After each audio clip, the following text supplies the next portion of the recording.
welcome everyone. This is a special project of mine, so to speak, and the title of it is called A Game of Queens and Thrones.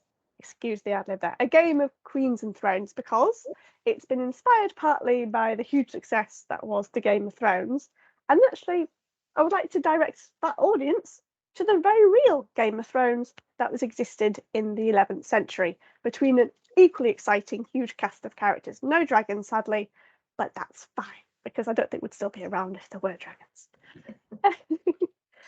So this is a project linked to Northvember, this fantastic month of celebrating all things Norse, Norse culture, Norse history, Norse academic research, Norse in popular culture, from games to TV, films, comics, books, fiction, and of course non-fiction, which there is an awful lot of. And to help me explore this 11th century Game of Thrones, I am delighted to welcome authors Helen Hollick, Patricia Bracewell, and academic author Sharon Bennett Connolly.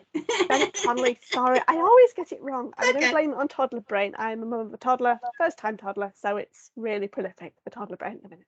So I do apologise, Sharon. But these lovely women are here to help me and you, the viewers, learn about this epic era, which was an era of changing thrones, of changing rulers, of course, rather apt in our current time in England, where, well, I say England, in Britain, more to be precise, where we are going through a current change of ruler from the late Queen Elizabeth II to the newly incoming King Charles III. But it's a very peaceful transition this time round, but in the 11th century, it was not peaceful. It was full of intrigue and betrayal and, yes, war and bloodshed, and a lot of political manoeuvring as well, not just from the men, but also from the women. And it's the women in particular that I have a particular passion for in this era. And it is partly through the books of Helen and Patricia that I became across, two of them at least anyway. So I am going to ask each of our guests to introduce themselves and, of course, explain what books you've written to do with this era and why people should read them, if possible. So we shall start with Helen, first of all. Hello, I was sitting there thinking, please don't start with me. Start with me and Pat, Helen. Anyway, hello, I'm Helen Hollick. I actually started off with writing a book a little bit towards the end of the 11th century. I wanted to explore the events that led to the Battle of Hastings, mainly because at the time I lived fairly near Waltham Abbey, which was Harold Godwinson's, one of his main towns. It was so nice actually being able to research something that was just 5 minutes up the road. But I wrote, it's called Harold the King, and it's called I'm the Chosen King in America. But I got so intrigued while writing Harold about Emma, Queen Emma, who was, of course, the mother of Edward the Confessor. So when I'd finished Harold, I thought, you know what, I really want to explore more about Emma, and because inevitably I just had to write a novel about her. So the UK title is A Hollow Crown, and the US title is The Forever Queen. And I just thought, oh, wow, this woman, she was just so incredible. And the sad thing is, hardly anyone actually knows about her because she's pre-Norman conquest. I actually think that, you know, if the Norman conquest hadn't happened, Emma probably would be up there on a level with Eleanor of Aquitaine, and you know, even possibly, well, Victoria, and of course our own late departed Queen. I think Emma was fantastic. Unfortunately, we don't know an awful lot about her or her two husbands. Yes. Red and Cnut. Hopefully we're going to find out quite a bit while we're sitting here talking. So. Yes, that's just a taster for you, dear viewers, about the wonderful triangles and relationships that form in this wonderful Game of Thrones. I'm going to keep saying it, referring to the era, not the actual series, just a reference and sake. Okay, Patricia, please introduce yourself and your wonderful works.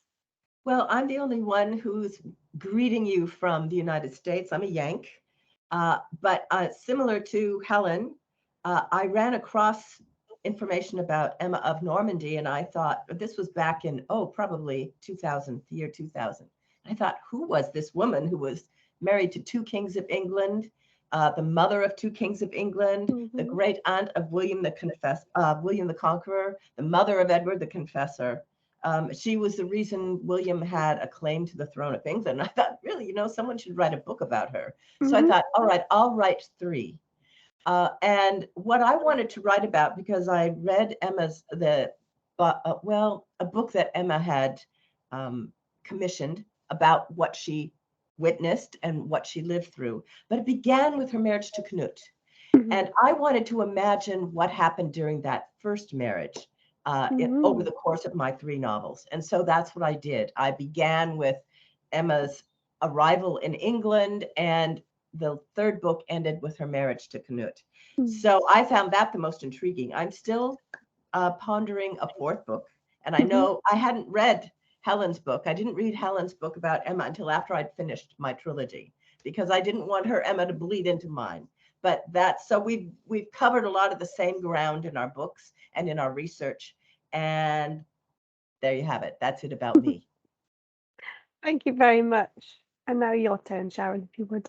Okay, well, I'm the odd one out because I don't write fiction. I write non-fiction. I I'm don't amazed write at anything. Helen and I'm Patricia equal. because fiction I don't have a clue. I've just written a short story about the reign of King John, and it was mind-blowing how difficult it is. Whereas writing non-fiction is great because you set out everything. Whereas with fiction, you have to decide on a path. With non-fiction, you can put all the arguments there, and you can either decide the answers or leave it to the audience to decide, leave it to the reader. Whereas Helen and Patricia have to decide what way forward, what happened, why somebody did it. I could say they did it because this, and this, and leave it to everybody else to decide. So my approach with Emma was actually, I wrote Silk and the Sword, the Women of the Norman Conquest. And the idea was, much like Helen, to write about 1066 and the Battle of Hastings. But what you discover when you start researching it is the Battle of Hastings isn't just an individual event. It's all built up. 1066 happens because of the previous 66 or 70 years. And Emma was instrumental in everything that happened in the first half of the 11th century, which would eventually lead up to the Norman conquest. So I expected Emma to be a big part of the book. I didn't realise how much she and Harold Godwinson's mother, Githa, took over the entire book, because they were both such strong, independent women for the time. And that was the thing with Emma. You discover that she makes decisions for herself and for her family, but she is the one who makes the decisions that decide her life. And in most medieval stories, you discover that women have these decisions forced on them. And Emma did have some forced on her, like her first marriage to Aethelread, but you see time and time again that she actually tries and sometimes succeeds, more often than not succeeds, in directing her own life. And that makes her such a fascinating character. So that was my approach to Emma. And I have read Helen's and Patricia's books, but not until, same with as Patricia, not until after I'd written, because with non-fiction you have to be really careful not to read fiction and get ideas in your head when you haven't got the evidence. With non-fiction you have to have all the evidence. You can't go off at an angle thinking, oh no, that would have been, Helen said that, I haven't actually got that written anywhere, I better not, just in case it didn't. Oh, of course it did. Yeah, it probably did. But actually with the 11th century, because of the limiting sources, you can actually say it probably did or it most likely did. So you can put that angle in non-fiction, luckily. When you get to later sources and you've got everything, you can't say that. But with the 11th century, there is a little bit of leeway to say what you think might have happened. Well, I personally have read both Helen's and Patricia's books. I think I read Helen's first and then Patricia's. But before I read either of yours, I actually read this wonderful book, Queen Emma and the Vikings by Harriet O'Brien. And this has actually got a bit of a narrative element to it, that it quite often puts the reader in Emma's shoes, so to speak. So it's got like a nice scene where she's on the boat thinking, oh, I'm going to this foreign land to meet a foreign man. I don't know the language well. She might have known Saxon quite that well, but it just really made it human and relatable. And then it just blew my mind. I was like, wow, who is this woman? Why are we not learning about her instead of Queen Elizabeth? We've done Queen Elizabeth to death. She's been on the syllabus for God knows how many years, as well as Queen Victoria. I think we should replace Queen Elizabeth with the Queen Elizabeth II and then put Queen Emma in. Just say. If you haven't guessed, we're all very much pro Emma fans, and hopefully by the end of this wonderful long episode, you will too. If not, go read these books. The good news is they're getting there. I got a email from a school in Bolton that I'm actually going through to in a couple of weeks. They're doing the Norman Conquest this term for their year 7s. And the head of history contacted me, and she's actually using my book as the module lead, so that they're looking at the women, the conquest from the women rather than from the men. And I'm like, you're using my book, I can't believe it. Oh, high five to you, Sharon. High five. Well, just the fact that they're looking at it from the women instead of the men is like, yes, finally. Yes. Yeah. And as well, looking at, I mean, that was one of the reasons why I wrote Harold, was because I was so fed up with history starting at 1066. Yes. and I just thought, oh, goodness sake, we've got all this wonderful history right back, okay, yeah, so there's the Romans, they're also done to death in school as well. And schools touch on the Vikings rather stereotypically, mention 1066, and then everything from there is wonderful, William. I don't like the Duke of Normandy, sorry. But I am biased. I think things are changing now because more women are going into history. Yeah. So you have Pauline Stafford's wonderful, wonderful book about Emma and Edith. And there are quite a number of people like Sharon that are writing more books. And these women's lives across the board, not just in early 11th century England, but later in medieval times, their lives are being explored and people are looking for information about them. And that's part of the problem, is the paucity of information. There's so little that we have, which is what makes Emma so fascinating, because she commissioned a book about herself. It's like, whoa, what woman at that time had done that? Nobody else had done it. None of her husbands did it either, surprisingly. Right. I suppose we have got to bring into the reason why she commissioned the book about herself. It wasn't just vanity. It was the reason, because she needed to prove that her son Harlequinut was right for the throne, wasn't it? Right, that was part of it. She had to. She wanted to present. She wanted to tell her story. She wanted to tell history the way she wanted it remembered. Now that's pretty politically astute. Exactly. To do something like that. It's almost like PR. It really is. Oh yes, definitely. Yes, it's interesting to imagine how that book would have been read at court, in the court of Edward the Confessor and the court of Harlequinut, and people listening to it, because that was all they had. They didn't have Game of Thrones. They didn't have Vikings Valhalla.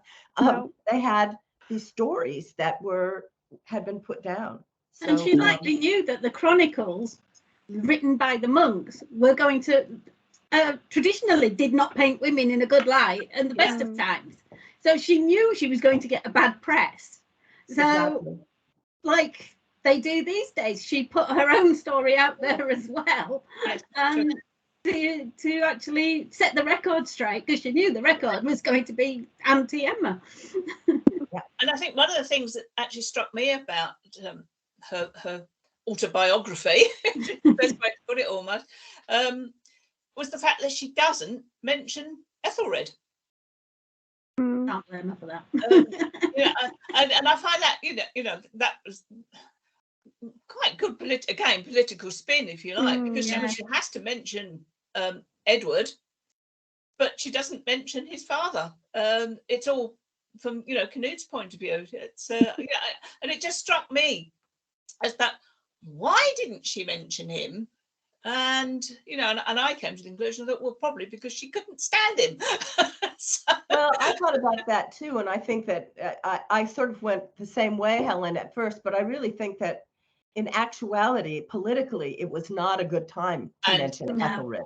Yeah, it was, and we have another version of the encomium that comes later where Edward is given more of a mention at the end. They changed the ending of the book, and you have to think about who's the audience, and the audience is full of these Vikings, Cnut's followers, and Harthacnut's followers. So why mention Aethelred? And also, as to Edward's reputation, do you really want to remind the people of now and Edward of the ineffectiveness of his father? You don't want to remind people who Edward's father was, because that's not going to be in a good light for Edward. Yeah. So, I mean, really, what's more telling is what's not in it rather than what is in it, isn't it? Right. Well, as evidence of Sharon's point about kind of like Ethelred's reputation, I remember, as Helen points out, learning about Vikings at secondary school, and it was a very brief encounter, but strangely enough, it sparked something in me ever since. But I specifically remember learning about Aethelred and learning about how Danegeld was used to pay the invading armies of Swein Forkbeard, the then king of Denmark, off repeatedly. And that image of Aethelred being the weak king, not being able to find them in battle because he always got there late, or they'd always moved on by the time he turned up, from what little reading I've done around it, and always having to pay them more and then pay them more and then pay them more, just always made him look like the weak king. And I also kind of like know, of course, his nickname of Aethelread the Unready, more meaning kind of like ill counsels, because he did have some very manipulative counsellors. I'm going to shout out to Eadric Streona here. If there ever was a villain in history, he is the perfect villain. We'll get to him, dear viewer. We'll get to him. But Aethelred the Unready, the first of our cast, presented in this lovely playing card here, looking rather grumpy with a box of gold. I wonder who is going to give it to next. He is the first, really, of this great epic cast, and will eventually lead to Emma, because Emma becomes his second wife. Because was he not already married? Or Yes. He had a first wife. Yes. And we don't know a lot about her. We know that her name was Aelfgifu, and she was from the northern countries, and she gave him a whole passel of children, 10, 11 children. And there is some hint that maybe there was even a prior wife before her, but we really don't know. So I don't know. I've gone with just the Aelfgifu as being his first wife. And she was sort of like a shadow queen. I mean, she wasn't queen. She wasn't crowned. And so, but it would have been an alliance with the northern nobility. Shires. Yeah, the northern nobility and shires. And he had trouble with that all through his life. Before him, England had been divided in the north and the south, right? And the Danelaw. The north, at that time, allegiance was to your lord, your earl, your whoever it was that was in charge of you, that was close by. The King of England was way down in the south, and the people in the north really didn't have much to do with them. They didn't. We still don't. To be fair, even after William the Conqueror, we in the north still weren't actually being that loyal. He had to come tell us off. William had to come tell us off when he came over, didn't he? Yeah. They even talk differently now, There's still a divide to some extent. So I think Aethelred was, personally, my view was, he was not a strong king. If he had died at the age of 34, like his father did, he would have been remembered very differently than he is today. Yeah. But he was very, not so much unready, but unlucky. That it just, it was a perfect storm, time of a perfect storm that brought the Danes, the Vikings, again and again and again to his shores, and he could not unite his kingdom against them. He was he made bad decisions about who to trust, and we'll get into Eadric in a little bit. And he had this really unhappy tendency of killing off people that pissed him off. So he did tend to execute people. And so you don't see a king acting within the law. So those were the crimes, I guess, of Aethelred. He was, I don't think I would have liked him as a person, personally. Yeah, I agree. Sharon, And is there a lot Helen of... hates him. I'm just wondering, kind of like, is our image and interpretation of Aethelred as maybe not necessarily as a bad man, but as a bad king, is it well and truly justified within all the historical artifacts, documentation, or has it been tainted by kind of like later Victorian age, possibly? Yeah, I blame the Victorians for a lot. Their version of history was very moralistic, and you were good or bad. And I've been through a lot of things recently, and it's like, oh yeah, the Victorians and their idea of history. And also they have made up a few bits when if they had a gap, they just filled it. I think, like Pat says, Aethelred was very unlucky. He not just, I mean, you talk about the Danegeld and him paying off the Danes. He wasn't the first to do it. He didn't invent it. Even King Alfred paid off the Danes when he couldn't build an army to face them. And he gave them Guthrum, East Anglia. It wasn't a new system. Unfortunately, with Aethelred, it just meant the Danes just kept coming back for more, and it got more and more expensive every year.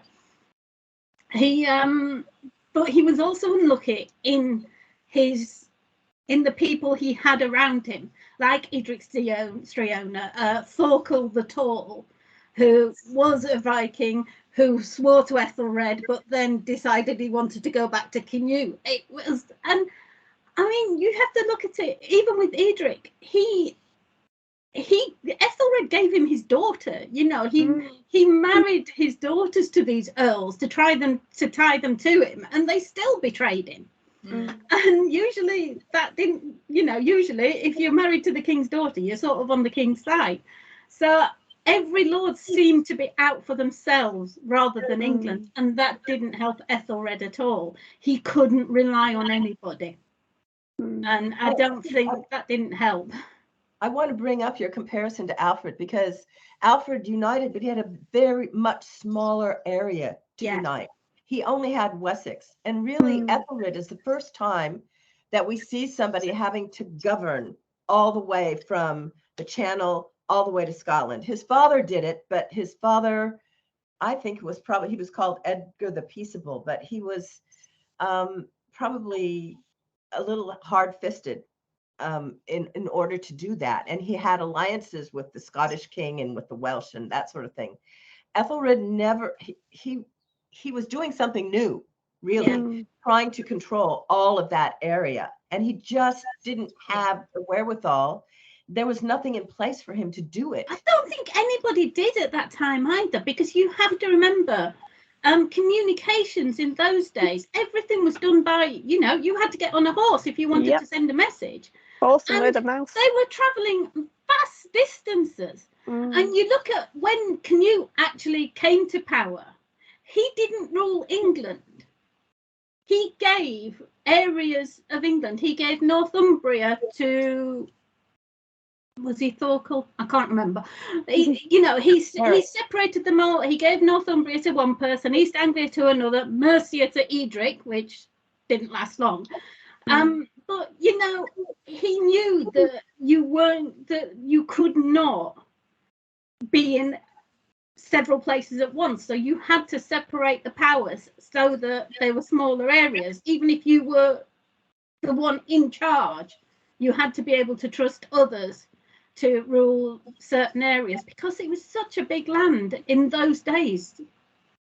And Cnut, getting back to Cnut, he really valued loyalty. Yes. And we saw that for him, that was a really strong, important point.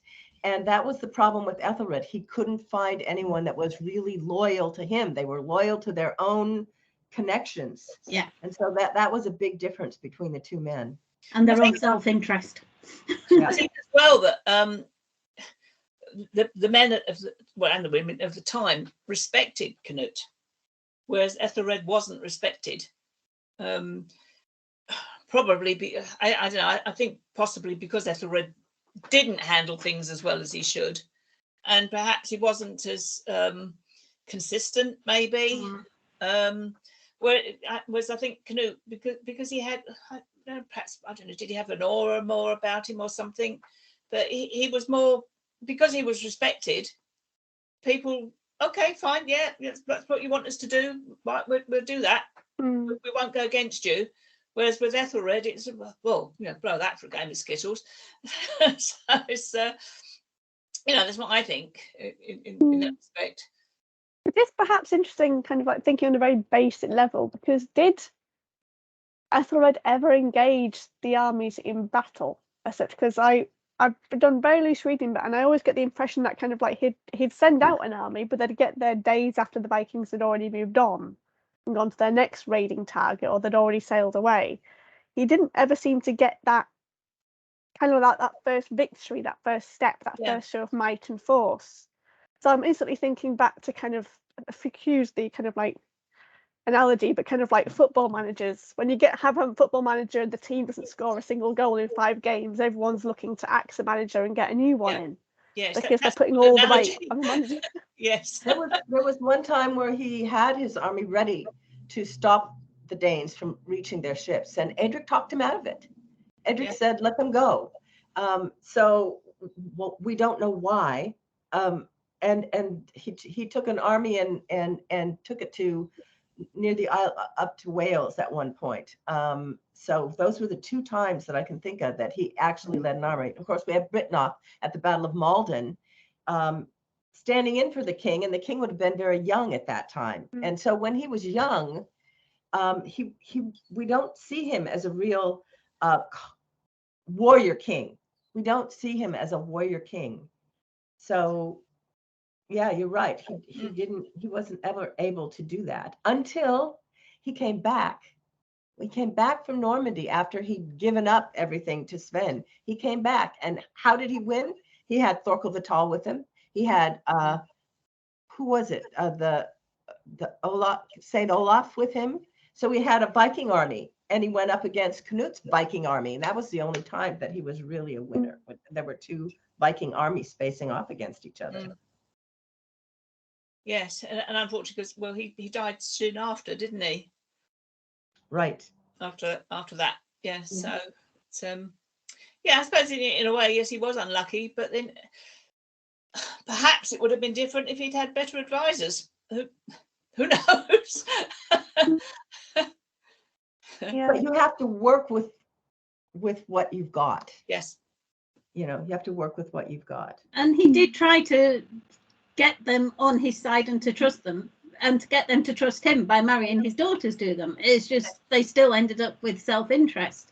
But you look at the end of it in 1014, 15, 16. His son Athelstan was fighting for him. You had Edmund Ironside fighting for him, and I remember an incident with Edmund where he had the army ready to go against the Vikings, and Aethelred called him back and told him he couldn't do it.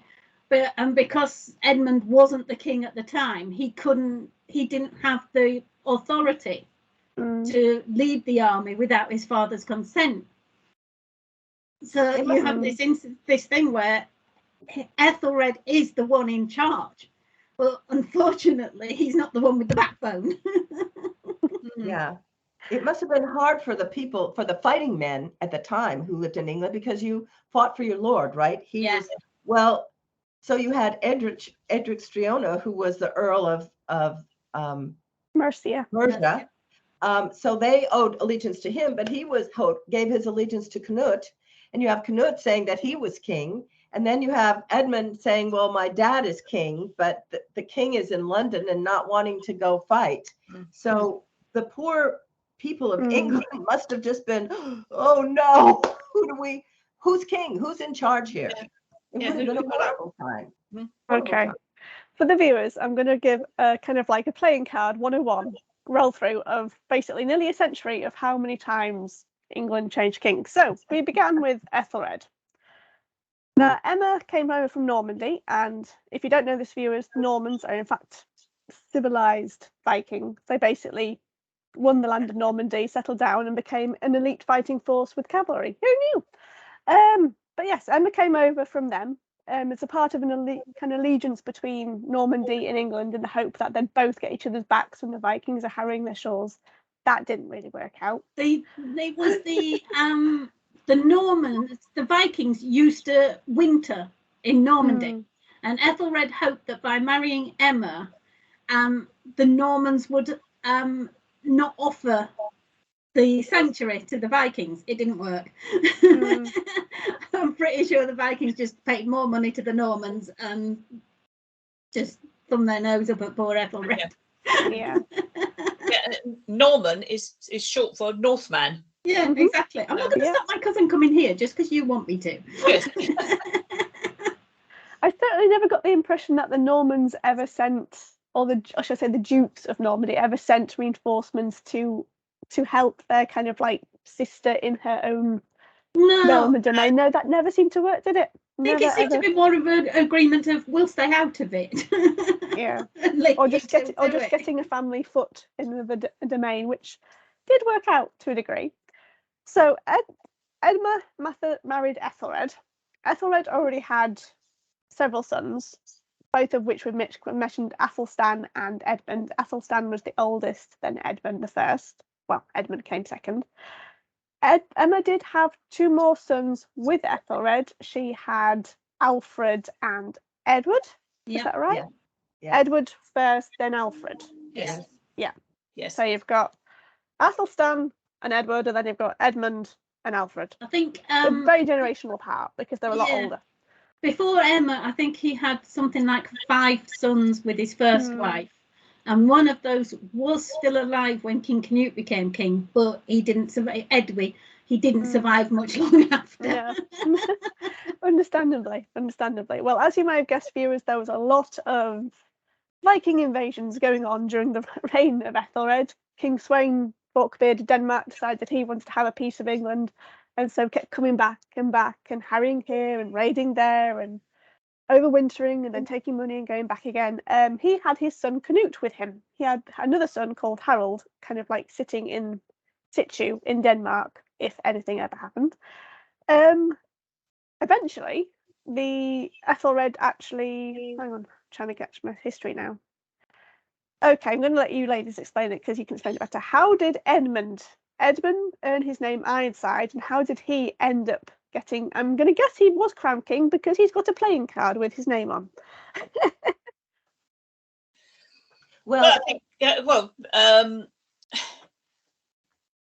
As we have already mentioned, I think Ethelred did try to drive back the Vikings, Swein and Cnut. Didn't work out. So, but basically, well, he fled into exile, didn't he?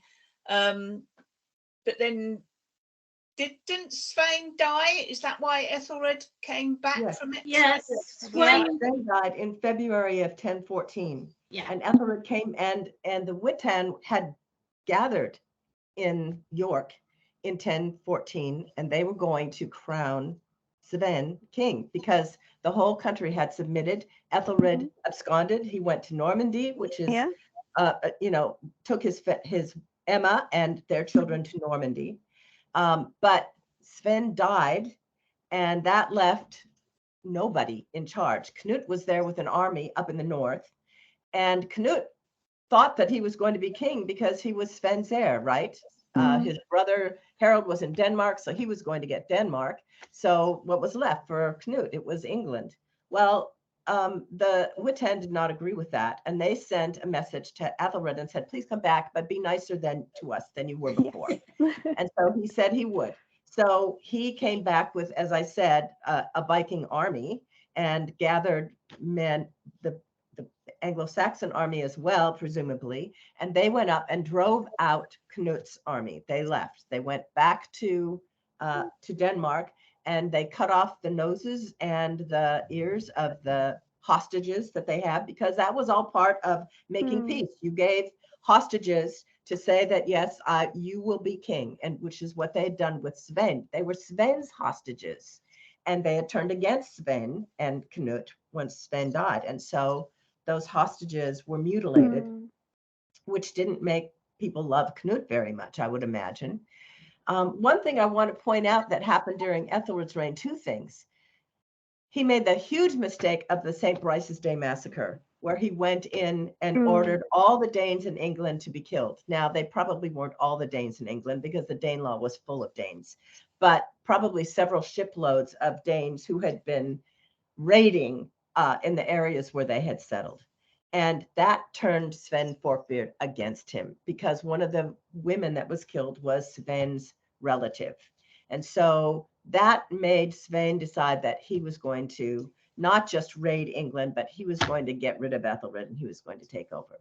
The other thing that Aethelred, the one thing that he did that was good, was in all that time, he managed to keep the kingdom running.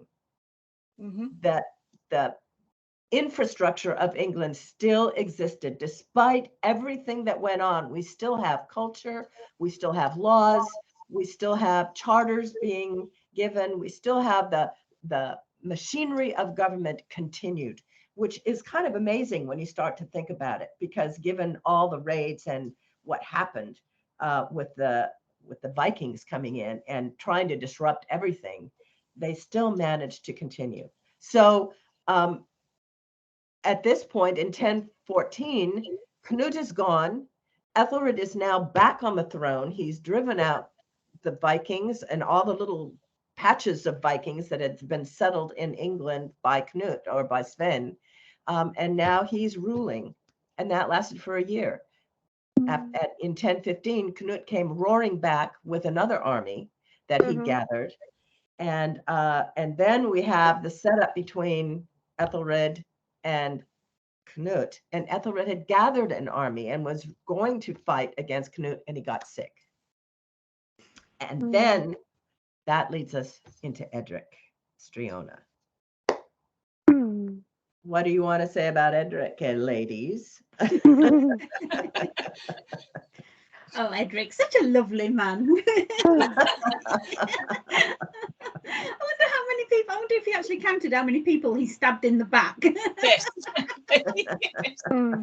And from from a fiction author, he is the ideal baddie, isn't he? Yeah, but who believes such a villain? It's probably John of Worcester. I have a quote from John of Worcester, who was writing in the 12th century, and he says, Eadric surpassed all men of that time, both in malice and treachery and in arrogance and cruelty. Yes, sort of sums it up, doesn't it? I think it's the fact that he did betray his liege lord or his alliances, and he got away with it so many times. Yes, but then he did. But when he did betray, in the end, when he did betray Edmund Ironside, he did it spectacularly. They were in the middle of the Battle of Assendon, and he just turned round and walked away and left poor Edmund to it. And of course, losing what would have been about, I think there was another lord as well who pulled out, so he lost about half his army, and he's facing Canute, and it's like suddenly you've got to sue for peace because Eadric's done it again. And it wasn't the first time. It's a wonder anybody actually, you've got this image of him Edmund stood there ready for battle to start and going, right, so are we taking bets on when Eadric's going to turn around and walk away, or do you think he's going to fight? And of course, Edmund Ironside was I don't know. Was he actually crowned king? I can't remember. I don't know if he was don't actually know. crowned. I don't think No, he so. wasn't, was he? But he Well, was in charge. they've given him a playing card. That's all I'm saying. We don't have one for Sven, but we have one for Yes. Edmund. So, as you know now from events of last month, it's not the coronation. It's Yes, the proclamation. The King, Charles III, is Charles III, but he hasn't yet been crowned. exactly. Yes. But he is still king. But- They follow on straight away. Aethelread himself was not crowned for a year after he became king. Yes, exactly. And of course, It's the proclamation rather than the coronation that makes the king. and The because difference- Emma's two sons were far too young. Mm, They were still what, 8, 10. mm. Yeah. Edward Around must have been there. about 10, 11, something like that. So far too young. Were So they still in Normandy at that time? 'Cause I know Emma came back with Aethelred, but did she not leave the sons Emma back in came back. Normandy? Oh, Edward definitely was in England. Yes, Because he came back first. yes. He came back as his father's emissary Yes, to he did. say, Ah. Dad's coming. Yes, you invited him back. Yes, Dad's coming. Well, I think really he was a hostage. Yes. You know, Agreed. that to make sure that Ethelred didn't turn on the nobles who had gathered to crown Sven. So Edward was certainly there, and probably Alfred. I would think maybe not the daughter. They did have a daughter. Yes, thank you for pointing that out, Pat. I'm Yes. ashamed to say I forgot. Yeah, no one mentions the daughter, but they had a daughter. Although she may have so- been married by that point. I think she was probably or married. but she in was the only- household of her husband. She was only like 10 years old at that point. Yeah, but in so- those days, They were sometimes they would have been left in the household of their future husbands once they were betrothed. So she may have been there, but she may not. Or she may have been at Wilton being educated. You know, it's noble women in those days were put into nunneries when they were children to have their education, especially in a time of unrest like this. It's possible that she was sent somewhere like Wilton Abbey, so that she was out of the way, being taught to be a lady, without having to face the unrest of the country. Right. And of course, also, I mean, Emma was quite young when she married Ethelred. She She was only a teenager. Yes. I mean, we don't quite know how young, but she could have been 12 or 13. She could have been 15-ish. But And he was at least 20 years her elder, wasn't he? At Yes. least 20 Yeah. years. So In she any was- case, her marriage, Aelfgifu's marriage, was not arranged by her father. It was arranged by the Duke of Normandy, Mm. yes. either Richard II or his son, one of his sons. So my guess is she was probably still in Normandy, because why would you bring a daughter back when you're taking an army to go and Yes, I think the you know? daughter. So Because we left Edmund things. Ironside was basically the only one who could get an army together against Cnut. Yeah. So, And it's also worth remembering Edmund himself, he was only 21, 22. He wasn't an old man. yes. No, No. but neither was Cnut. They were both No. probably about the same age. Yeah, that's what gets me about Vikings Valhalla. I'm watching that, and Cnut keeps calling Edmund a young man or a child, and it's like they're the same age. Yes, exactly. I'm going to say this for the Screaming at viewers. telly. If you've seen Vikings Valhalla, take it with a huge skip heap of salt. They have taken two very different centuries and merged them. There were characters in there. Yes, there was Emma, yes, there was Alfred, but Cnut, well, yes, Cnut was there, but kind of like, who was the Harold, who will soon be Harold Hardrada, or Harold Sigurdsson, as he's known. He was an apple in someone's eye at that point. Child. And of course, then they you have have Swein Forkbeard back from the dead. Yes, they've really twisted a spaghetti mess with history for entertainment's sake. Yeah. I mean, I know me and Pat were emailing before this recording about the teaser trailer they've released for season 2 of some Vikings on a beach, and then what could only come from a catapult on a ship at sea, a huge fireball coming out and crashing like napalm onto the beach. Don't think so, people. Don't think so. Even I don't think so. But that's just entertainment, isn't it? They've obviously been watching Game of Thrones and thought, we don't have dragons, let's have catapults instead. Yeah. Yes. But anyway, we're going to was stick very to the entertaining. history, because the history is Listen to so what much we're better. saying, yes. So anyway, so we have Edmund Ironside fought against Cnut. But so they basically neither side sort of won, so they decided to negotiate, but we don't know why particularly, do we? My theory actually is I think Edmund was wounded in that battle, but I agree. Yeah, that's my he theory. He died shortly after, didn't he? Yeah. And my impression is I think Cnut, he knew he was dying, so Cnut basically, well, there's no more point in fighting because I'm going to be king fairly soon anyway. Well, I think the British nobles, the English nobles, had a role here because they were exhausted. Yes. I mean, they'd been fighting for how many years, and they finally said, enough already. And Eadric was, of course, playing both sides against each other. Yes. He was still there, advising both of them. Yeah. And I think the English people just were tired. They needed an end to this. They needed a respite, if nothing else. Because if Edmund had lived, don't you think that they would have gone to war again? Yes. Even though they split the kingdom, don't you think that wouldn't have lasted? I mean, just try to imagine somebody living in London, which belonged to Cnut. Well, what if they wanted to go south? There's a boundary there. That's a hard boundary now. The north is Dane and the south is Anglo-Saxon. That was just crazy. They couldn't have lived that way. It wouldn't have held. Yeah, even the Dane law, as long as it lasted, Scandinavian culture eventually just filtered everywhere. Since the era of Alfred, we've been a Mongol nation for God knows how many eons and centuries, because we've just had an influx. Being in Ireland, you have people come over from all sides. So of course Cnut and Edmund made the deal that they'd split the country, and whoever died first then would get the rest. Edmund, of course, died first.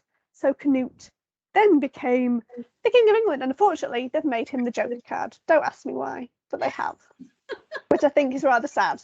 Yeah. And of course they've put him in the sea because modern people know about Cnut, if they have any inkling about him, is that he was the one Christian king who tried to turn back the tide. He was so much more than a king trying to turn back the tide. Yes, he was a Christian. He didn't try to turn back the tide. He tried to prove that he couldn't turn back the tide. Exactly. And that story is total fable to begin with. It doesn't show up for a couple hundred years. So exactly. Yeah, it was totally made up. But he was our first Viking Christian king, and I think so many people don't know that. We know the Vikings invaded England an awful lot, but we did actually have a Viking on the throne. And Emma herself had her Nordic roots through her own family in Normandy. And of course, Emma gets another opportunity at this point, doesn't she, ladies?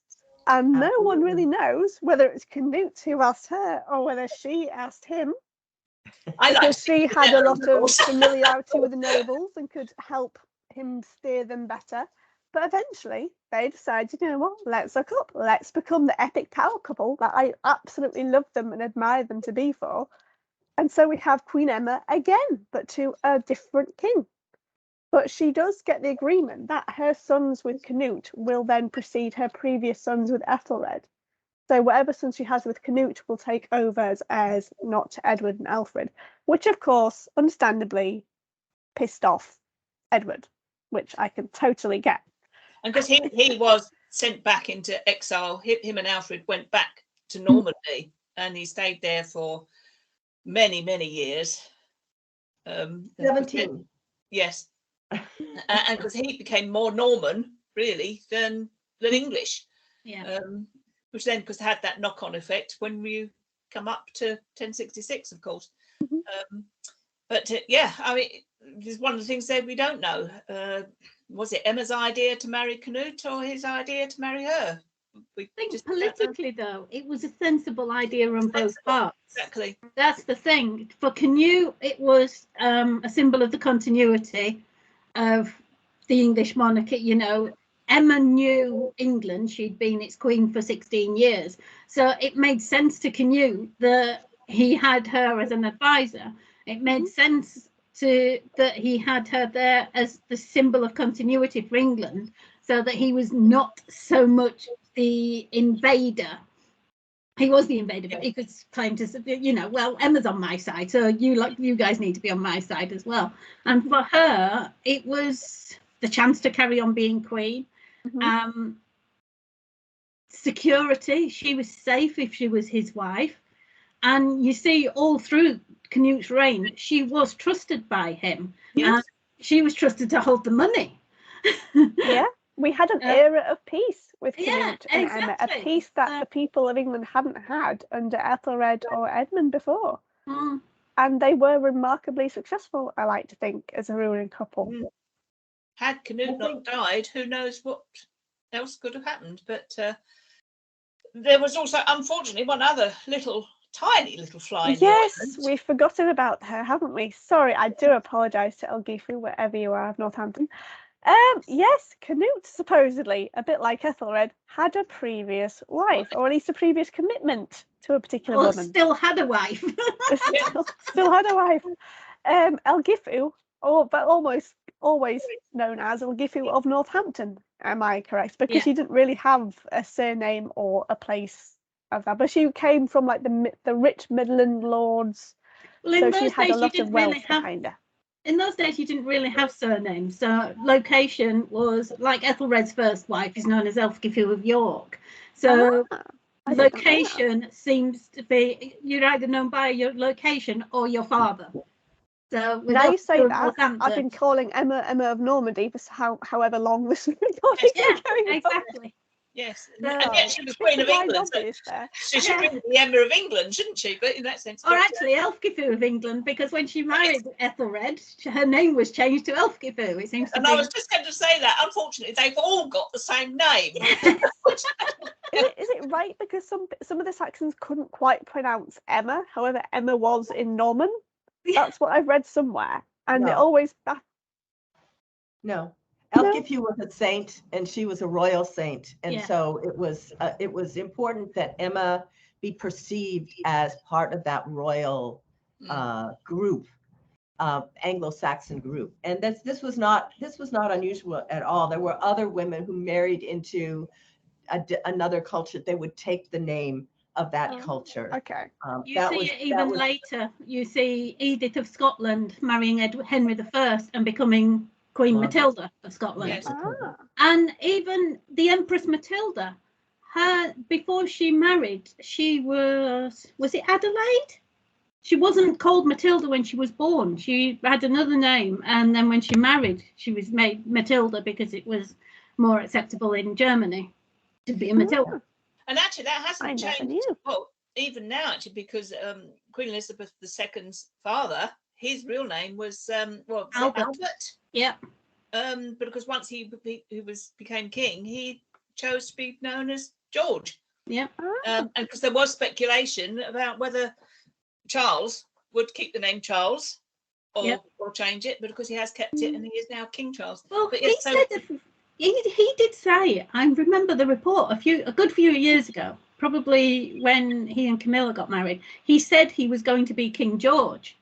And so that's why when Elizabeth died, they were talking about, they didn't know what his regnal name was going to be, because he had said previously that he wanted to be George, and then suddenly it was, no, it's King Charles III, and I thought, good on you. Yeah. Because with Charles, there's always that thing that because the first one got his head chopped off, he's seen as an unlucky name.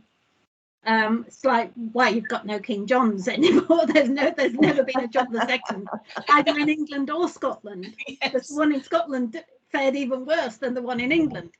But yeah, it just shows how they do change names. Yeah.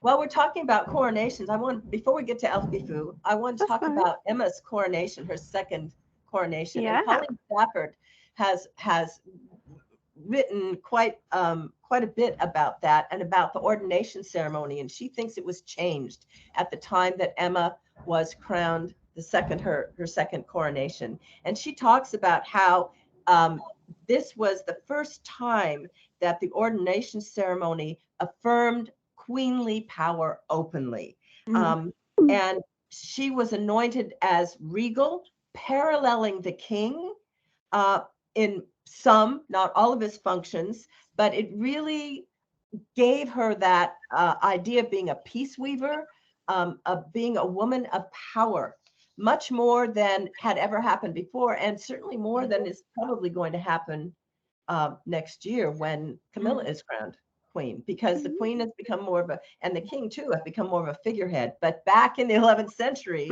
they had much more power. And as I don't know, one of us pointed out, Emma held the treasury.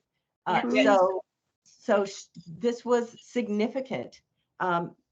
She is a sharer of rule. Emma was a sharer of rule at that time. Must just correct you on something though. Is Camilla is queen consort. She won't be crowned as queen. There is actually a difference.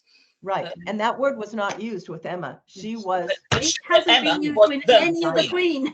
Yes, exactly. Yes. I do wonder if they'll change that by next year, to be honest, because it hasn't been used with any other queen consort. They've never named them as queen consort before. It's always been, George V and Queen Mary, George VI and Queen Elizabeth. So I do wonder if that will actually change. We'll have to wait and see, won't we? But at the moment, she's only queen consort. So, I mean, to be honest, once she's crowned, she will be a queen. So they won't. That is the coronation ceremony. Yeah, she'll be queen brackets consort. Yeah, but once she's crowned queen, we'll have to wait and see. It will be interesting to see. It's one of the things I keep watching. I'm waiting for them to drop the consort bit. It'll be really interesting, another 100 years' time when people are looking back on, history, so, well, it happened like this. It's setting a precedent, because then you've got William and Catherine, and if Camilla's only queen consort and named as, queen consort Camilla, then how will they do it with Catherine? I think the only thing here, and I know we are digressing from Emma, but the only difference here is the fact that Camilla was divorced. Yeah. Which they're both divorced. Church is slightly different, whereas Catherine wasn't divorced. Yeah. So that might have something, adding to the reason why. But again, we'll have to wait and see. Yeah. But, interesting to watch. Yes. Well, Emma, basically, in the 11th century, we had Cnut wasn't divorced. He had two wives at the same time. Yes. Now, can you explain to me why, or how about Cnut became connected very intimately, of course, with Aelfgifu of Northampton, because they did have children together? Well, they might have had to. It's a funny one with Aelfgifu of Northampton, because she was his Danish wife. There's this idea that you could have a hand fasting and become a wife rather than a Christian marriage.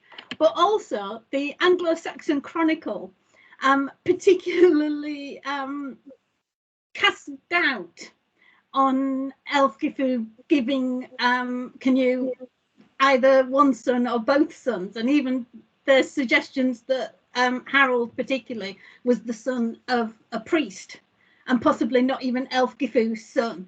And it's hilarious, because he's actually in the Anglo-Saxon Chronicle that that men doubt that Harold is Cnut's son, but Cnut doesn't seem to have doubted it. So it's I think it's just trying to disparage her. She's named as a concubine rather than a wife, suggesting that she's his mistress, and that possibly there was never any marital ceremony of any kind.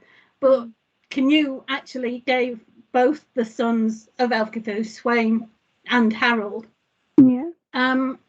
duties. Even in his lifetime, Swein was sent over to Norway to rule Norway for Cnut. He didn't do a great job. And his mother went with him to help or hinder. But yeah, they were literally driven out of Norway. So. No one seemed to like them in Norway. They weren't. But then even Arthur Cnut was sent to Denmark to be Viceroy of Denmark during Cnut's reign, and that's where he was when Cnut died. And Harold was in England. We don't know where Harold was, really. No, but it seems likely that he was in England because he was the one to seize the reins. I've always assumed that he was somewhere in the north of England. Yeah. So just to rewind a bit, was Cnut married to Aelfgifu of Northampton during like the years his father was trying to conquer England? And was that a move on his father's part in order to try and firm up a base for when he did become king, then he didn't have right to the north? Is that a correct understanding? Well, it was an alliance with the northern lords. Her family was quite powerful. So the belief is that in 1013, because we know that Cnut was in England with his father, that was when that alliance was formed. And I think hadn't Aethelread killed her brothers or something?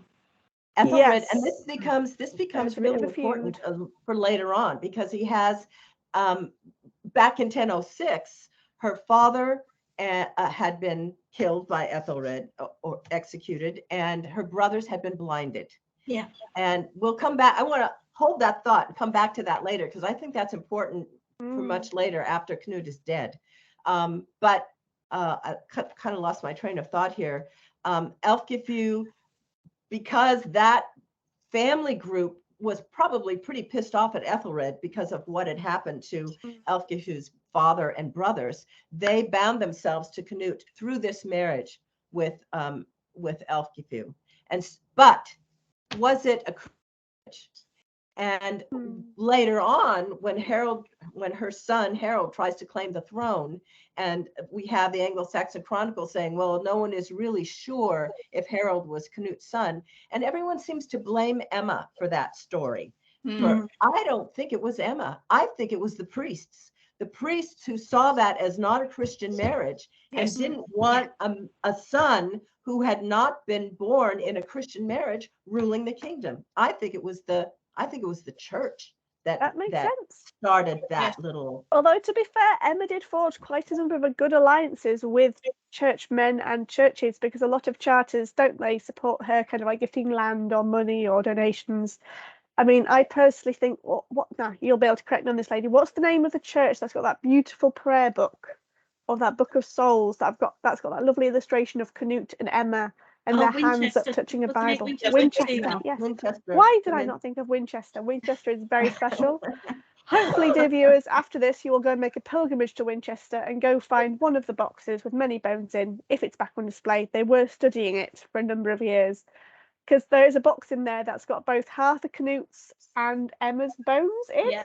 Supposedly, there was a bit of a mix-up during, what was it, the Civil War?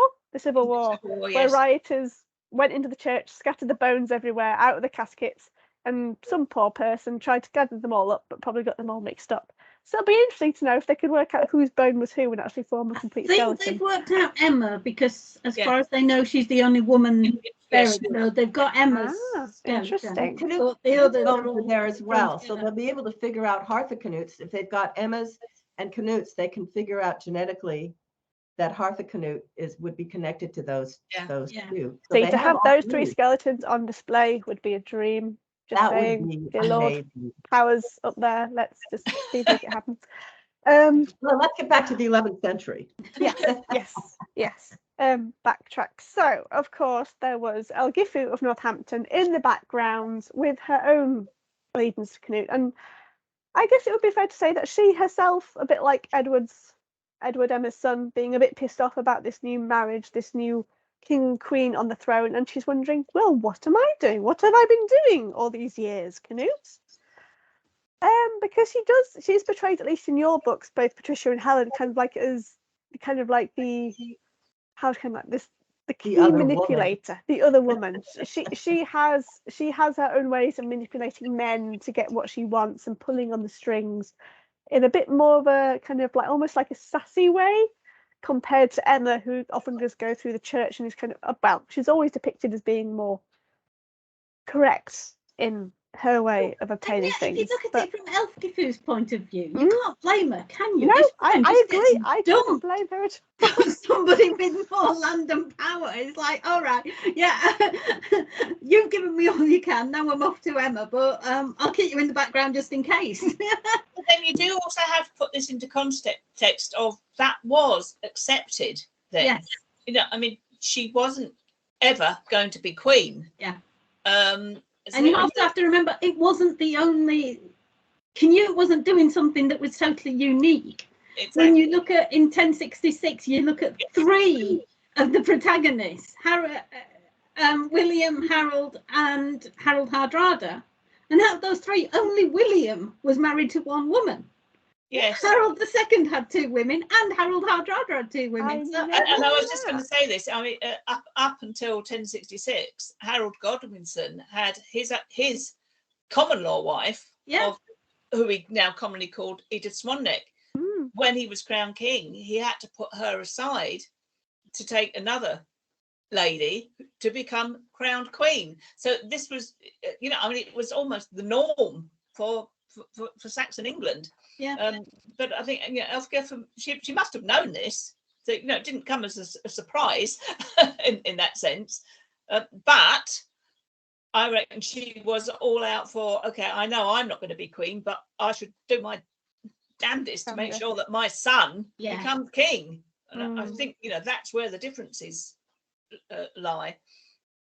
Definitely, I definitely think she was. When Cnut had died, Harther Cnut, Emma's son, was in Denmark, and I'm pretty certain that Aelfgifu's son was here in England. So because he he could just walk in and take the crown almost. He was here. Give me the crown. Plonk. And you have this mental image. He took the treasure. He stole the treasure from Emma. He went down and took what he could get. But the Witan was trying to negotiate between the two of them. I mean, let's face it, they were half brothers, right? Yeah. They were half brothers. That is what always strikes me is the relationships between these men. And the thing that history never gives us is that interpersonal relationship among the women. Maybe Aelfgifu accepted the fact that she was never going to be queen. I don't think Emma ever accepted the fact that Aelfgifu existed up there in the north. Yeah, she didn't like that one bit. And I don't think Aelfgifu was ever at court in Winchester or London. I think she was kept well out of the way. Cnut was wise to keep his women separated, and probably was why she went to Norway in 1029. Get her out of the country. And she may not even have been in England during the first part of his reign. I'm guessing she went to Denmark. She was the one who took Svein's body to Denmark. It would have been in like 1016, something like that, 1015. We don't know exactly when that happened. But I think she got out of the way and just waited to see what would happen when the dust settled, know. Now, Sharon, could you possibly be able to clarify? Of course, we know Swein had both two sons, Cnut and Harold, who he'd left in Denmark. At what point did Harold Cnut's older brother, is that right? Or was it? Yeah, older brother died, because then Cnut obviously inherited the throne of Denmark as well, did he not? Yeah, it was about 1018 to 1020. So it was not long after he became King of England. No, Cnut had an expedition to Denmark to take control of it in 1020. So it was very soon after he got England that he also got Denmark and Norway. So I mean, he does have, I don't know if it's an official title or what, but he's known as Cnut the Great. And you can understand why. He had an empire. He did. He had Norway, before Denmark, and England. Victoria, someone else had done it, and it was a Viking. I know, term loosely, Viking Christian king. Everyone should read about him. I'm just saying. I have his book, Cnut the Great. Just saying. Just there. I've got 3 other biographies on him. He is such a fascinating guy. I mean, before Hardrada, who was another epic Norseman who led an epic life before he became Hardrada, people should also go look at that. I'm just saying, don't go to Wikipedia, find the books. But yeah, he actually became a ruler of 2 kingdoms. Who would have thought? Who would have known? No, I bet the people of England certainly didn't. They were like, oh my gosh, we've now got cousins. We've got kind of cousins in royalty overboard. Well, also, when you look at it, he's ruling these 3 kingdoms. When you look at the way England had to be split up into 4 parts to rule it sensibly, you're over the sea, you've got Denmark and Norway. You can understand why he sent one son to Norway with his mother to help him, another one to Denmark to rule there, to have figureheads there that the barons of those countries could look to and you know, to keep them in line. Unfortunately, Swein and Aelfgifu didn't manage that in Norway. But you can understand why, with the communications the way they were in those days, you know, it could take weeks to get to Denmark or Norway, depending on which way the winds were blowing and how many oarsmen you had. One thing about Cnut is he was recognized as a real mover and shaker by the European royalties. He went to Rome. He was there for the coronation of the Holy Roman Emperor. He met the Pope. He was an actor in all those. His daughter, by Emma, would marry the son of the Holy Roman Emperor. He negotiated that marriage while he was over in Rome. So, you know, and there was all that stuff that happened in the German countries and stuff. It's quite a complicated political situation, and he's deeply involved. He's involved up to his eyeballs in that sort of negotiating of what was going to happen. So, yeah, and it wasn't just on the international scale. When he went to Rome, he actually helped the pilgrim routes. Apparently, pilgrims were being robbed on the way to Rome, and he actually made sure he put a stop to it. So he was a very hands-on ruler. He was. I guess he was a king that really got on with doing the job and doing it beyond his shores for the good of his people, because he wrote several letters, did he not, kind of like during his absence, that would then be read through the bishops to the people in the church. And I always find that wonderful. I know there was a British Library exhibition of loads of manuscripts and texts, and they included a brief copy or a small excerpt of the Emma Meconium. Yeah, I can't pronounce it right. I'm probably saying it all wrong. But they also had a little letter, like the original of his letter that he sent to Wulfstan, Bishop of York. And you could put the headphones and you could hear it read both in modern English and then in Anglo-Saxon. And even in the Anglo-Saxon, you could really feel it kind of like, yes, we're going to do this, and it's all we're going to do this, and we're going to do that. It's like the best patriotic speech you could have ever heard. It was really moving. And I felt so surreal having to go around the exhibition and marvel at all these great works by myself. But I'm that kind of nerd that will just follow my passion no matter where it goes. Hence why I'm here and doing this with all you lovely people. So yes, Cnut was an epic king, just as Emma was an epic queen for doing what she was able to do, not just during Aethelred in that huge turbulent era, but also bringing great peace and stability to the people of Saxon England. And of course, sadly, as you might have guessed, dear viewers, Cnut did die. What age did he die? Because I can never remember. Was it quite young? It was 1035. So he would have been. He was 18 in 1014. So 96. 30s, late 30s? 40, around 40. Yeah. Yeah. Which is 40. Kind of like when we think to our modern day lifestyles, is quite young, and yet he achieved so much. Well, that's one of the things about the Danish kings in England. They didn't live to old age. Not Cnut's sons didn't live. You know, Harold only ruled for, what was it, 6 years or something like that? No, 5 years? I don't think it was that long. I think it's about 2 or 3 years. 1043. So 1036 until 1043. Well, guess what, ladies? Harold Harefoot, as how I've known him from what books I've read, doesn't get a playing card, but Arthur Cnut does, which makes me happy. I've always loved his name, because I always think, who follows Cnut? Oh, Arthur Cnut. Arthur Cnut. That is, there you go, viewers, a free pun to try out in audiences and see who gets it. Yeah. Because there was a bit of as Pat's already mentioned, the Witan did have a bit of a family feud or civil liberties going on between who should ascend, whether it's Harold Harefoot of Aelfgifu or Arthur Cnut of Queen Emma.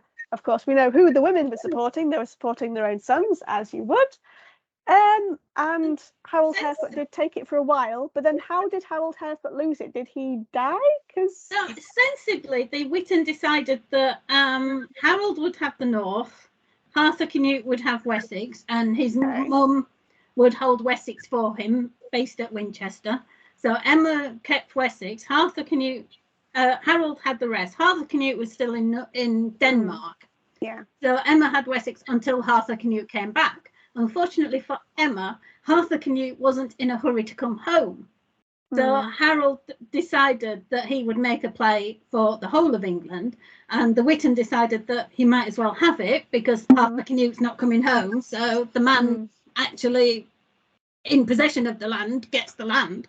And so he raids Winchester to get the treasury off Emma. Emma has to flee to Flanders.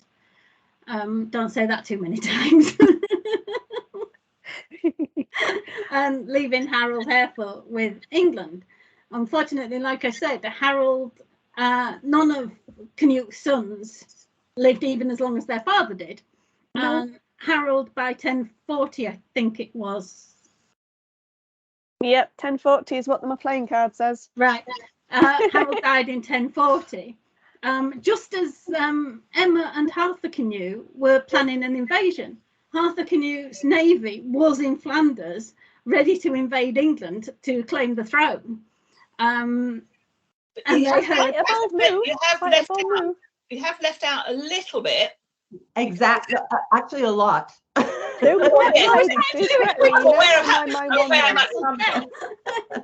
Emma did at this time, I think, was getting pretty desperate.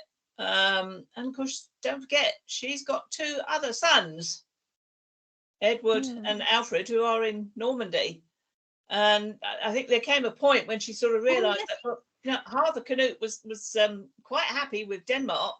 And basically, you know, I mean, again, we don't quite know how this came about, but somehow or other, Edward and Alfred were encouraged to invade England. Unfortunately, Edward was too much like his dad, completely hopeless. So he sort of came, I don't even know if he got to English shores or took one look and fled back home again, but because his brother Alfred was actually captured by Harold Harefoot and cruelly put to death. Yes, I forgot that bit. Thank you for bringing it up. Yeah. So, you know, and of course, Emma gets blamed for it. Sorry? Emma gets blamed for it. And there is a suggestion that Emma wrote a letter to Alfred telling him to come to England. And in the encomium, Emma says that Harold Harefoot actually forged the letter and that Emma had nothing to do with it. But of course, Emma still gets the blame. Yes.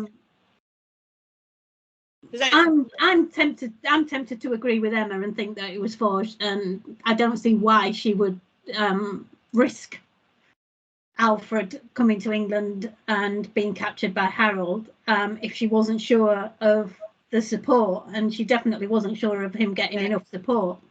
The thing is, we do know that he came. Yeah. Yes. So I think it's more likely that Harold Harefoot engineered it. I think she was so politically savvy.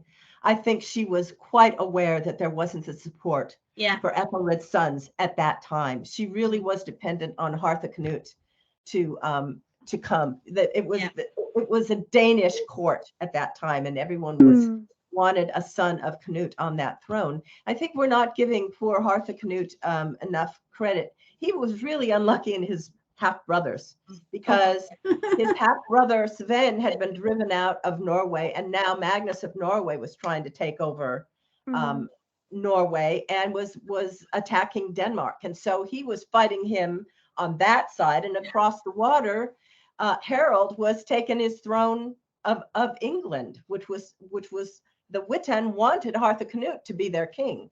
And so that decision that took place in England after the death of Canute was Harold Harefoot will rule for Harthacnut in the north, and Emma and Godwin will rule for Harthacnut in the south until he can come over.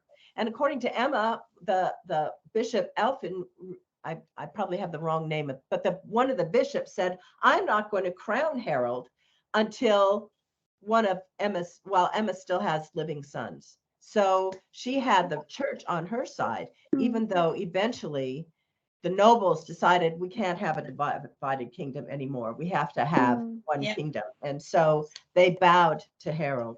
and he took over. And I think it's also important, I want to switch now to when Edward and Alfred come to England. I agree. I think Emma did not write that letter. I think it was written, and I see Aelfgifu's hands all over this. And because she was canny and she was throwing parties and bribing people to support her son. We know that from a letter that was sent by a priest to somebody over in Europe. We have that letter. But once Alfred was captured and taken, it's really interesting. He was blinded. And we have to look back at what happened to Aelfgifu's brothers. They were blinded. This is payback. This is vengeance. I you know, I'm blinded. The sins of the father haunting the sins of the son. Exactly. Well, not even sins. But Alfred lived a happy life in Normandy up until that point. Well, and he was Aethelred's son.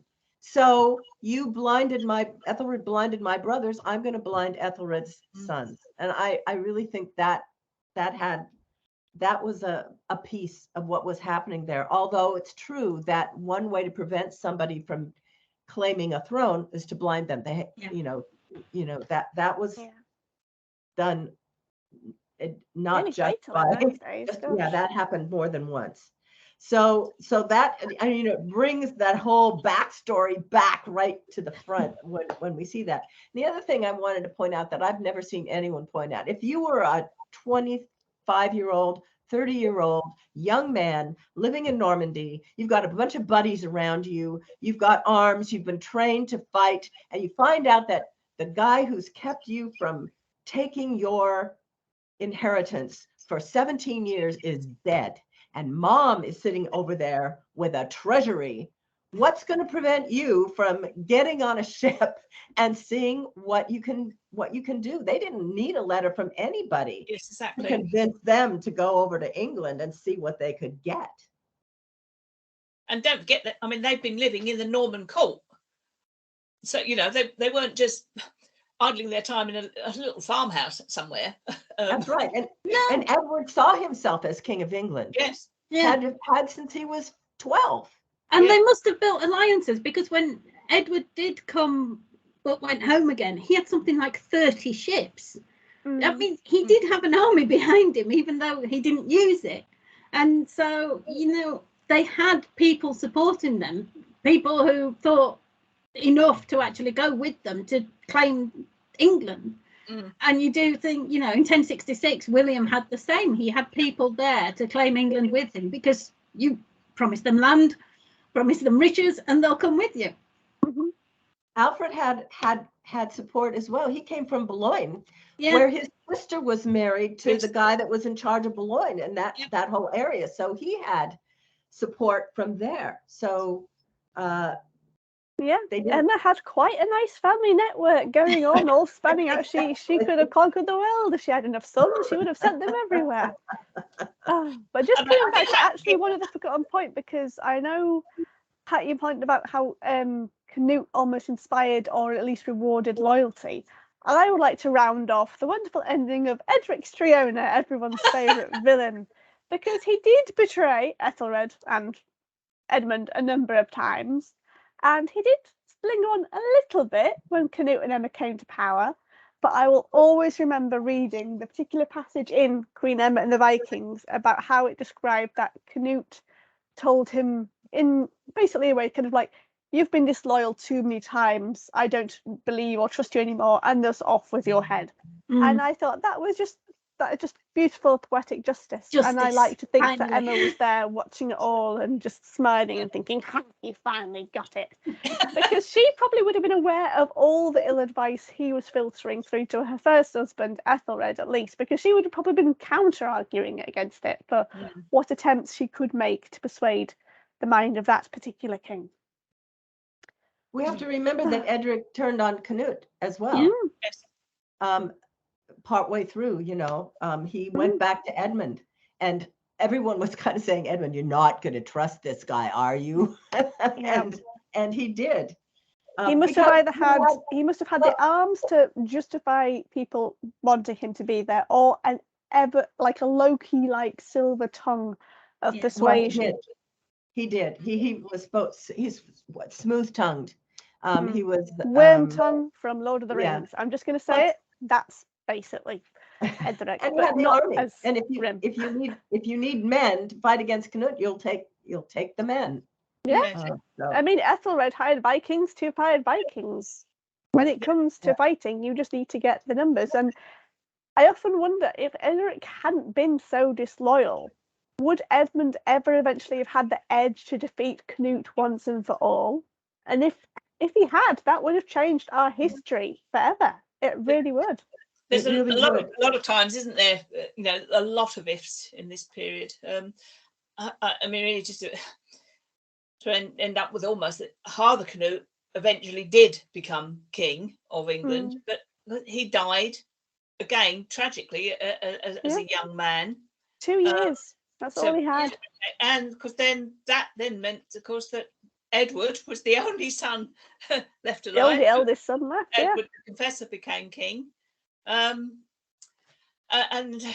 you then roll forward to 1066 when it all changed yet again. Yep, here is the much, Game of Thrones older it's got nothing on this period at all, is it? Yeah, there's their depiction of Edward the Confessor. There's Edward, yes. Yeah, so now everyone will know why he had such a Norman court.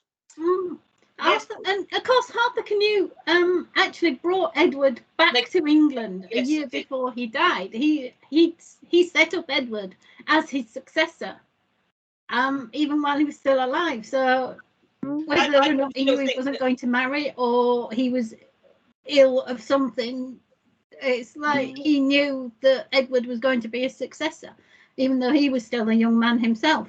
Yeah. Do you think Emma had a hand in that, Sharon? Because I do. I think Emma I think Emma was probably the peacemaker and, said to Harthacnut, you need to bring your brother back.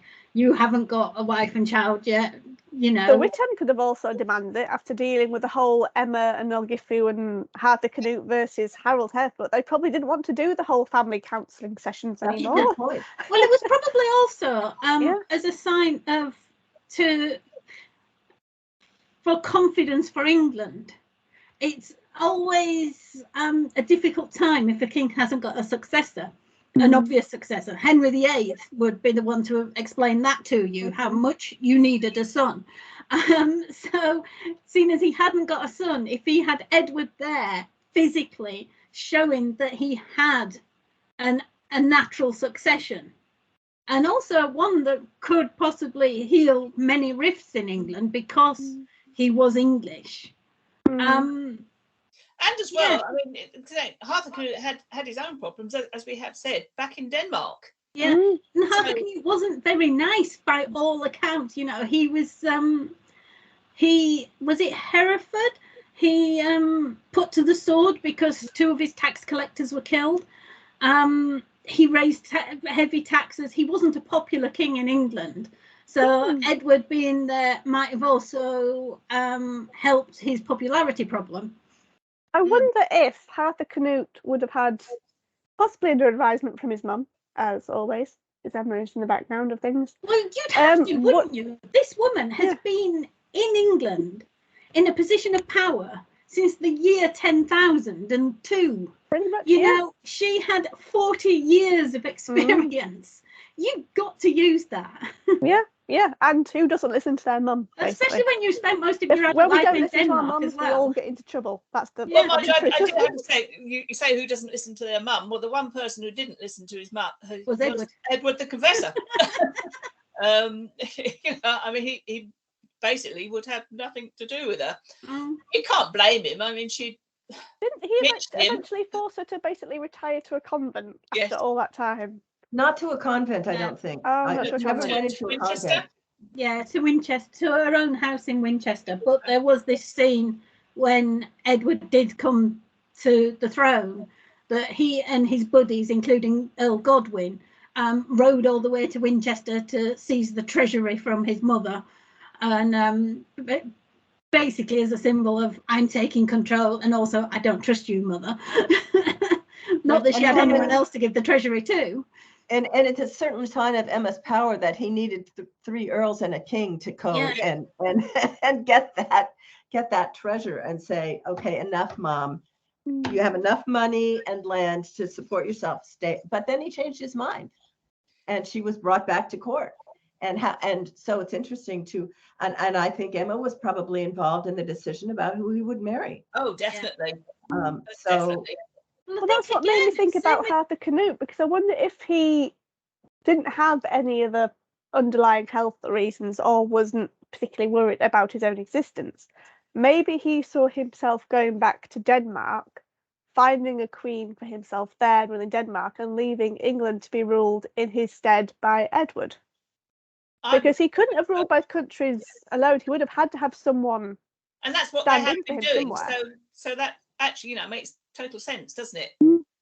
So, Edward was going to be king of England under Arthur Canute. Yeah. Yeah, it's possible. Makes sense. Yeah. Oh, wow. We have covered so much, ladies. We really have. And this is why I love this particular area, because we've gone through 1, 2, 3, 4, 5 kings. And I'm not even going to go into Harold Godwinson, because that's a whole other story. One Have queen. another discussion. Oh, and one about it. queen. One queen. One queen, One 2 queen. kings, 2 sons of. Actually, no, 3 sons then became king. And how many Aelfgifus? Yes, at least 3. At least the one before Emma became Aelfgifu, and then there was the Aelfgifu against her. So yeah, it's an interesting time for those under the name of Aelfgifu. And as I will say to viewers, these ladies have written wonderful books. Do go look them up. Do go Google them, read them, download them, borrow them from your library. They are wonderful, whether they're the fiction or non-fiction, because, as I said at the start, this is a true era Game of Thrones. Never before has the throne of England changed so many times and involved proper international relationships, connections, empire building. Never before until this era, and this is why 1066 happened. Because as Helen explained at the start, Emma was William the Conqueror's great aunt. Is that right? Yes. Great aunt. Yep, so he did have family ties wiggling back to England before Edward Confessor or Harold Godwinson decided that they didn't want him or did want him on the throne. That's a whole other very confusing another thing. Sorry, I'm keeping quiet. Apart from to say William had no right to the English throne whatsoever, but apart from that. Yes. So if you are indeed watching this and also happen to have watched or recently rediscovered Vikings Valhalla on Netflix, Aethelred, Emma and Canute were real. They did exist. Edmund did exist, although I don't think he was the petulant boy they made him out to be. He did have a brother, Athelstan, who didn't feature at all. Swein Forkbeard did exist, but he died before Canute became king, so that's the pinch of salt with that one. And as for Harold Sigurdsson and Olaf, they're a century or 2 late. Well, not even a century. They're just over They're the just horizon 10 or in so terms of the years. timeline, Yeah. because they were children. Maybe Oh, not even. Harold They're not even was born. 15 in 1030, wasn't he? So he would have just been born when Vikings Valhalla is on. Yeah. Because Olaf was Harold there. Hardrada himself, Harold Sigurdsson, aka before Hardrada, he had an equally epic voyage to become king of Norway, and that did involve the whole spat between Norway and Denmark. But that's a whole other episode that I may well, possibly, if I can recruit some of the authors and historians to talk about one day, do another episode of. Does anyone else have any other points they'd like to make to explain to the viewer about why this era is so special and should be taught in all schools instead of 1066? Just saying. I think perhaps I would just like to mention, because we have vaguely mentioned Earl Godwinson, Harold's father. He was actually like second in command to Canute. Yes, they were strong alliances. They were Canute's wife was Godwinson's wife was sister-in-law to Canute. I can't remember. Sister-in-law To Canute. So so they were kindred connected. But that's one of the reasons why the Godwinsons come in so much into this history, because he was so involved with Canute. Yeah, you've got that connection there. Again, I just find this all so fascinating. All these people all these political manoeuvrings. It is just a fascinating period in history, and like you say, it's not well taught. My son did it in year 4, I think, when he was 7 or 8, and we live near Gainsborough, and when Swein Forkbeard was king, Gainsborough was the capital of England. For 6 weeks, it was the capital of England. So just think, if Swein had survived, London wouldn't be the capital now. If Gainsborough would be the capital. But my son, I remember actually saying to my son, trying to, get him to do the history and remember things. So I said to him, so when did Swein Forkbeard die? Expecting him to say 1014. And of course, he's 7. He just went, when he fell off his horse. I still remind him of that, bless him, poor lad. Actually, that's just reminded me of one character that we haven't touched on a lot, and that is Thorkell the Tall. Because, of course, he had a bit of a role to play. He had a switch of alliances, but not to the extent of Eadric Streona. He was, as you say, allied with Aethelread the Unready, but he eventually switched to Cnut whilst Cnut was trying to get the throne. Was that right? He'd been on Sweyn's side, and then when Sweyn died, he backed Aethelred because Cnut had gone back to Denmark. But then Cnut launched his plans for England, so he decided, actually, I'll go back to Cnut. Took his navy with him. And Cnut didn't have a navy anymore. Ethelred didn't have a navy because Wulfnoth had stolen it and had the battle with Brythnoth, and about 80 ships had been burned. So Ethelred didn't have a navy, so he used Thorkell's. But then Thorkell decided to go back to Cnut, so suddenly Ethelred again didn't have a navy. I think I'm going to argue with you a little bit, Sharon. Thorkell the Tall joined Ethelred in 1012. Oh, was it 1012? After Wulfstan was Archbishop Aelfhe was murdered by the Vikings, and supposedly Thorkell tried to stop that. So we have to imagine that there was some Christian background in Thorkell's world. That's Christianity here, yes. Yeah. And so he went up against his own Viking army, and they turned against him, and he had to decide, oh, I better switch sides because these guys are going to come after me. There was some problem there in the Viking camp. So that's when in 1012 he joined Ethelred, and I don't think he left Ethelred's side. It's really hard to know when that happened, but I don't think he left Ethelred's employ until Ethelred died. And then he went back to his original allegiances, which was to the Danes, which was to Cnut, because by that time Sweyn was dead and Cnut was in charge of the army.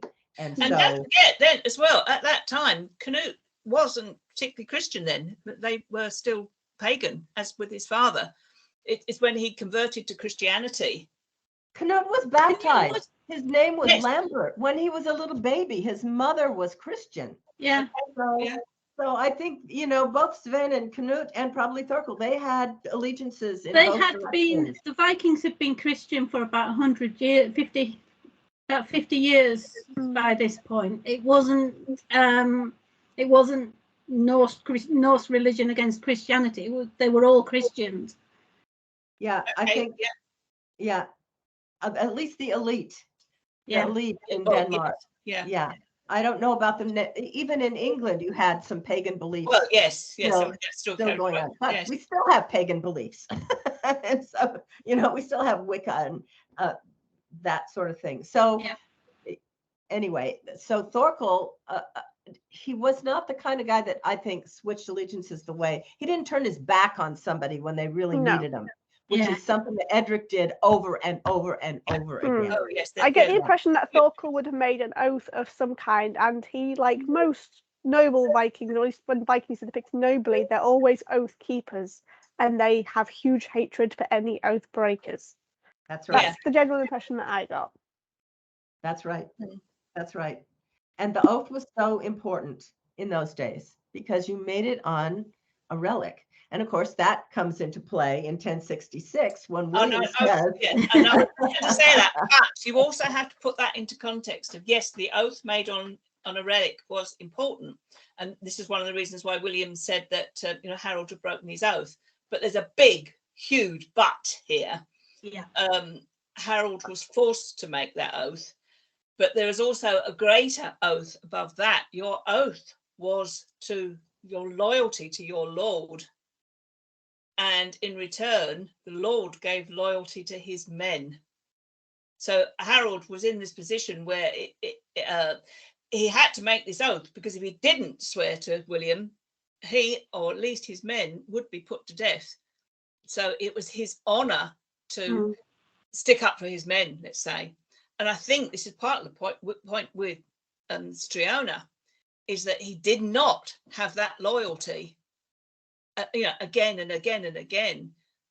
He broke his oath because he not so much the oath, but he broke his loyalty to the men he should have been with. That, I think, is the huge difference.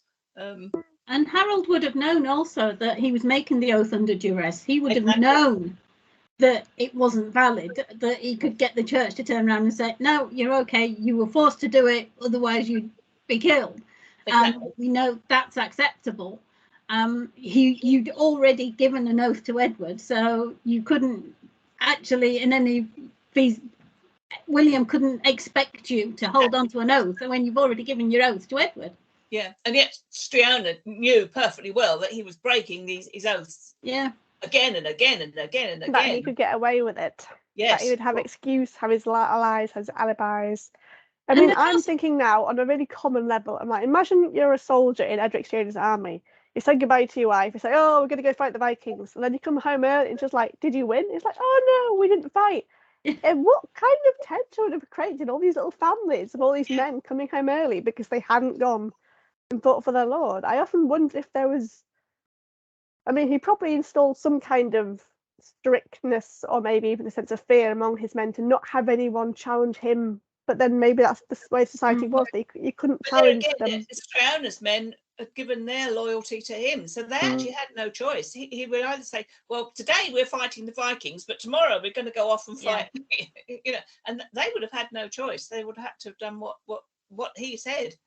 And of course, Cnut, in the end, would have had little choice but to execute Streona. Yes. Because you have to show people that an oath is binding. And if somebody keeps changing sides and survives, he's showing that an oath has no power whatsoever. And you can't do that.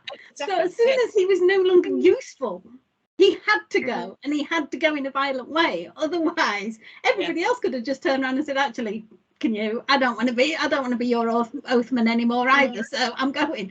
So it had to be, he was always going to come to a sticky end. Yeah. Yeah, definitely. Any other last thoughts? Because I've covered more than I thought we ever would, but it's been just so lovely to discuss all this with all of you. It really has. It's been a lot of fun. Thank you. I really enjoyed it. It's been great. It's been great. And I just want to say that, and I think my compatriots here would agree with me. I think even today, Queen Emma is given sort of a bad, shadowy reputation. I've seen her called ruthless, ambitious, and I don't think that was the case. I think that she fought for her children. She's been called ruthless because she sent her 2 sons to Normandy and she then married Cnut. I think she did that because it's the only way to keep them alive. And no one recognizes the position that she was in, again, more than once, as Queen of England, how she had to make decisions, really tough decisions. And I think that to throw shadow on her for doing that, I think that's not taking into consideration the situation that she was in at the time. Totally agree, Pat. I think she should be more seen as sensible, practical, intelligent, very strategic. You know, she was, and it's often the way you see with women. Women are often, when women actually do make sensible moves that protect them and help them survive, they're seen as manipulative. Yeah. And it's like when no, they do better than their male counterparts. Yeah, exactly. She was, and a lot of the things she did, the men would have been allowed to get away with. It's like one of the worst names I think that women are given is she-wolf. It's like because they use it as an insult, and it's like she's protecting her children. Even the ones she sent to Normandy, she did that to protect them. Well, yes. She needs more praise than criticism, I think. Yeah. I think people need to look at her. Woman. And it's you have to look at them from you have to look at them based on the sources, but you have to think that the sources are they're not kind, you know. They have an agenda, especially against women. They're his story. Yeah, exactly. Not her story. It's his story. They're his story. And most of them are written by men, monks even, who don't like women in the first place and think women should be seen and not heard. And they're not there to actually have an opinion. So you have to filter out the antagonism and just look at them as, you know, think, oh, she was manipulative. Okay, that means she was strong and she was clever. You know, and you have to look at it as, we should actually do a dictionary of the way women are described in medieval times and actually translate it into what women actually were. Well, No, that's it's a fascinating period. It's fascinating characters, and the media has, and of course we do too, the media has taken their stories and some of it's been twisted, but the reality is the real story that existed is as fascinating as any fiction that you could write about them. Yeah, definitely.